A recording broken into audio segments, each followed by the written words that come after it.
muy buenas tardes. El día de hoy vamos a iniciar con el tema del sistema circulatorio humano.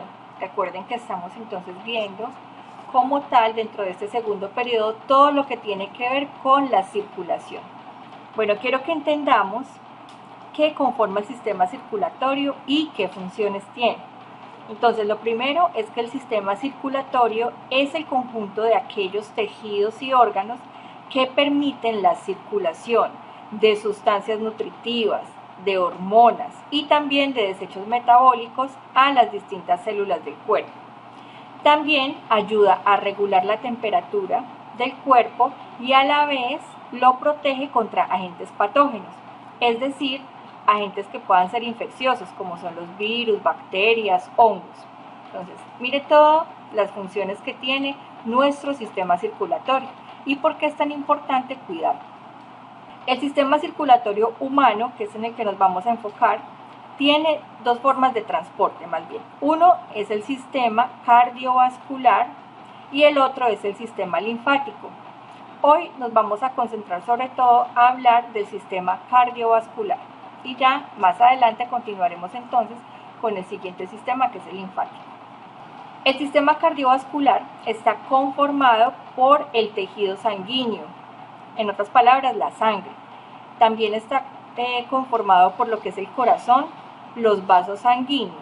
Vamos a hablar que es un sistema de tipo cerrado. Esto quiere decir que la sangre en condiciones normales no sale del circuito cardiovascular. Siempre va a ser entonces el recorrido. Ahí vemos entonces la imagen de cómo se vería el sistema cardiovascular. Vamos entonces a hablar sobre la composición que tiene el sistema cardiovascular y vamos a hablar en primer lugar de la sangre, la cual pues todos conocemos. Pero aún así quiero que tengamos en cuenta que pues es un tejido líquido que recorre el organismo a través de los vasos sanguíneos. La sangre representa el 8% del peso corporal aproximadamente. Más o menos, esto quiere decir que si una persona pesa unos 70 kilogramos, tendría unos 5.6 litros de sangre. Recuerden que esto es un aproximado, no quiere decir que sea exactamente eso. La sangre transporta sustancias nutritivas, pero también transporta desechos, hormonas y gases. Y esto lo hace desde y hacia las células de todo nuestro organismo. Por estas razones que se relaciona con otros sistemas distintos al cardiovascular, como son el sistema digestivo, el sistema respiratorio, el sistema excretor y el sistema nervioso también se relacionan. Este tejido está conformado por una parte líquida que se llama plasma y por un conjunto de células sanguíneas. Si hablamos en términos de porcentaje, vemos que un 50% es plasma, un 2% son plaquetas y glóbulos blancos y un 48% son glóbulos rojos. Estos dos últimos porcentajes pertenecen a lo que son pues las células sanguíneas. Ahí vemos entonces en el tubito de ensayo lo que tenemos en proporción de lo que compone la sangre. Bueno, hablamos entonces de los porcentajes, pero ahora miremos un poco qué es eso del plasma. Entonces, lo primero que podríamos decir es que es un componente líquido de la sangre, ¿cierto? Eso ya lo vimos anteriormente. Tiene un color amarillo y si miramos en la imagen, ahí nos vamos a familiarizar mucho mejor de cómo se ve ese plasma cuando es llevado a tubos de ensayo luego de que nos hacen, por ejemplo, una toma de muestra de sangre. El plasma está formado por agua y sustancias disueltas de tipo orgánico e inorgánico. Y entre las sustancias orgánicas vamos a tener importantes moléculas como son la glucosa, los ácidos grasos, los aminoácidos, las proteínas, hormonas y desechos como son la urea. Por su parte, entre las sustancias que son inorgánicas vamos a tener algunos gases como el oxígeno, el dióxido de carbono, que todos sabemos que participan en el proceso respiratorio, también sales como el cloruro de sodio, el potasio y el calcio, que son fundamentales para el funcionamiento de las células nerviosas y musculares.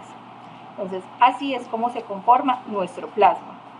Ahora pasemos a hablar de las células sanguíneas. Entonces, dentro de las células que conforman la sangre vamos a tener, como pues ya lo habíamos mencionado en la antepenúltima diapositiva, los glóbulos rojos, los glóbulos blancos y las plaquetas. Pues básicamente cuando hablamos de glóbulos rojos, que también se llaman eritrocitos, Nos estamos refiriendo a las células, primero, que son más abundantes y especializadas que tiene nuestro cuerpo. Además, estas no tienen núcleo y contienen una proteína llamada hemoglobina. Esta se encarga de transportar el oxígeno a las células del cuerpo. A su vez, la hemoglobina tiene un pigmento que da el color rojo a la sangre. Los glóbulos rojos se producen en la médula ósea de los huesos y tienen una vida de 120 días. Luego de ese tiempo, lo que pasa es que son destruidos por el vaso y el hígado para dar paso entonces a los nuevos glóbulos que se van produciendo. Sin embargo, cuando se destruyen, más glóbulos rojos de lo que se crea, puede producir una anemia hemolítica, que ya hace parte de las enfermedades que vamos a hablar mucho más adelante. Vamos ahora con los glóbulos blancos, que también se llaman leucocitos, y como se mencionó en la primera clase, son las células sanguíneas que participan en la defensa del organismo contra agentes causantes de enfermedades. Estas sí tienen núcleo, a diferencia de los glóbulos rojos, tienen mitocondrias y otros organelos. Estos se originan en la médula ósea y en el tejido linfático, y son más pocos que los glóbulos rojos, y el tiempo de vida puede variar desde horas hasta meses y años. Entonces, los glóbulos blancos tienen la capacidad de salir del torrente sanguíneo, protegiendo hacia el organismo de microorganismos dañinos, como son, por ejemplo, los virus. Y finalmente tenemos las plaquetas, que también las podemos llamar como trombocitos. Estos son fragmentos de célula que tienen citoplasma y no tienen núcleo. El tiempo de vida de estas en el torrente sanguíneo es de 10 días aproximadamente. La principal función que tienen las plaquetas es evitar la pérdida de sangre por hemorragia, y para eso obstruyen el vaso sanguíneo o liberan proteínas que forman una malla molecular, que lo que hace es formar un coágulo. De pronto, cuando alguno ha tenido una caída, que se ha herido, que empieza a salir mucha sangre, y de un momento a otro, ustedes saben que esa sangre sale líquida y sale por montones, pero de un momento a otro empieza como a secarse, a compactarse, y se ve más, es como una especie de gel. Eso es lo que llamamos como un coágulo, y lo que trata es de evitar que siga saliendo más sangre, que pueda entonces generar ya una pérdida excesiva de nuestro cuerpo. Entonces, eso es lo que hacen básicamente las plaquetas. Bueno, vamos a hablar de los grupos sanguíneos. Resulta que la sangre de las personas no todas tienen las mismas características, y por esta razón se encuentran diferentes grupos de sangre. Tenemos que el grupo de sangre está determinado por un tipo de proteínas que se llaman antígenos, y estas están presentes en los glóbulos rojos. Los seres humanos presentamos 4 grupos sanguíneos, que son el tipo A, que tiene la proteína A, el tipo B, que tiene la proteína B, el tipo AB, que tienen, como ya se lo imaginan, la proteína AB, y el tipo O, que no tiene proteínas. Igualmente tenemos el factor RH, lo que hace es determinar unas proteínas presentes en la membrana de los glóbulos rojos. El más importante de los RH es llamado antígeno D. Acá quiero que tengan en cuenta que un antígeno es una sustancia que lo que hace es desencadenar la formación de anticuerpos, que son los que se encargan de causar una respuesta inmunitaria, es decir, que defiende el cuerpo de, por ejemplo, los ataques de los virus. Entonces, lo que hace el sistema inmune es atacar frente a posibles virus que puedan llegar a querer infectar nuestro cuerpo. De ahí que nos recomiendan mucho entonces cuidar nuestro sistema inmune. Entonces, quienes tienen factor RH se dice que son RH positivo, y los que no tienen ese factor se dice que son RH negativo.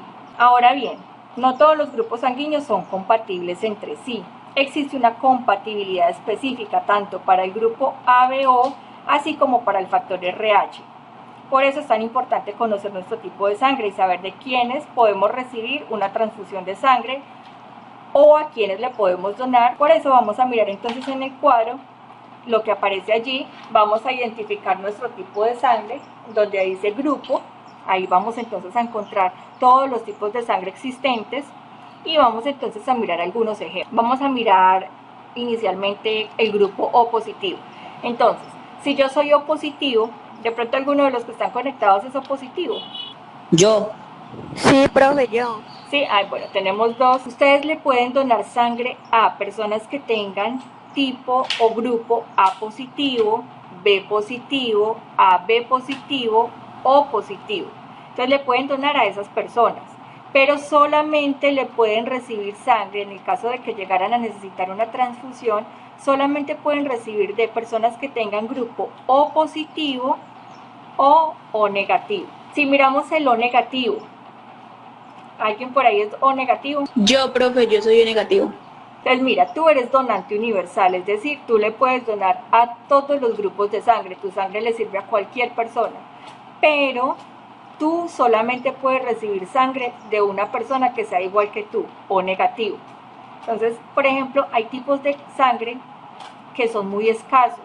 En los bancos de sangre, que es donde se hace pues como todo este proceso de almacenarla, a veces escasea mucho este tipo, digamos, tipos de sangre que son tan difíciles para poder recibir. En el caso del O negativo, lo que te estoy diciendo, solo puedes recibir de otro O negativo. Entonces, por eso también es tan importante, cuando ustedes tengan la edad suficiente, hacer donaciones de sangre. Otro ejemplo que podemos mirar es el AB positivo.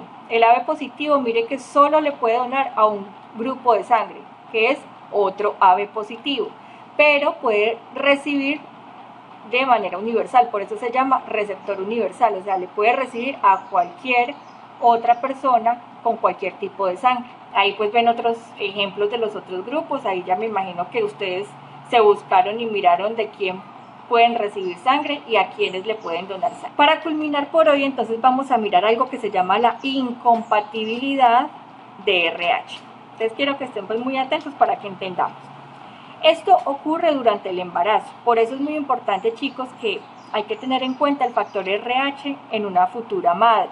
Cuando ustedes más adelante quieran llegar a tener bebés, quieran formar una familia, tener muy en cuenta esto. Entonces, cuando tenemos un hombre y una mujer que van a ser padres, pero con distinto RH, como lo vemos en la imagen del lado izquierdo, ocurre esta incompatibilidad que puede ocasionar problemas. Entonces, generalmente el RH positivo es un grupo sanguíneo muy frecuente, a diferencia del RH negativo, que ya habíamos dicho que es menos común. Cuando se tiene un embarazo en una mujer RH negativo, es necesario tomar ciertas precauciones. Obviamente no quiere decir pues que no pueda tener bebés, es simplemente que es necesario estar muy pendientes para que el médico siga los controles y tenga en cuenta esta condición. Entonces volvamos a la pareja de la imagen. La mujer es RH negativo y su pareja vemos que aparece con un RH positivo. Entonces existe la posibilidad de que el bebé que se está desarrollando también sea RH positivo, y es en ese caso donde pueden presentarse complicaciones durante el embarazo, siempre y cuando la sangre de la madre y la del bebé entren en contacto. Entonces, aunque lo normal es que la sangre de la mamá y del bebé no se mezclen, ¿cierto? Durante el embarazo, puede ocurrir durante el parto. Y si eso llega a suceder, entonces lo que pasa es que la sangre RH negativo de la madre puede reaccionar con los anticuerpos al mezclarse con el RH positivo del hijo. Recordemos que los anticuerpos son esos que nos protegen de células extrañas que entran, como los virus, las bacterias, ¿sí? Entonces, por eso ellos se activan. Entonces, no representa un problema para un primer embarazo, pero sí puede generar graves consecuencias en los siguientes embarazos. O sea, una mamá primeriza, bueno, no pasó nada, pero si quiere volver a tener otro bebé, ahí ya es donde empieza a suceder el problema, porque lo que sucede es que esos anticuerpos podrían traspasar la placenta de ese nuevo embarazo y atacar los glóbulos rojos del futuro bebé, que sea también un RH positivo. Si esto sucede, le podría causar entonces una anemia al feto, llegando incluso a causarle la muerte. Por eso es que no se puede permitir que la sangre de esa mujer que es RH negativo se mezcle con la sangre del feto que sea RH positivo. ¿Entendí esa partecita de ahí, chicos? Sí, señora. Pues entonces, hasta aquí sería el día de hoy nuestra clase.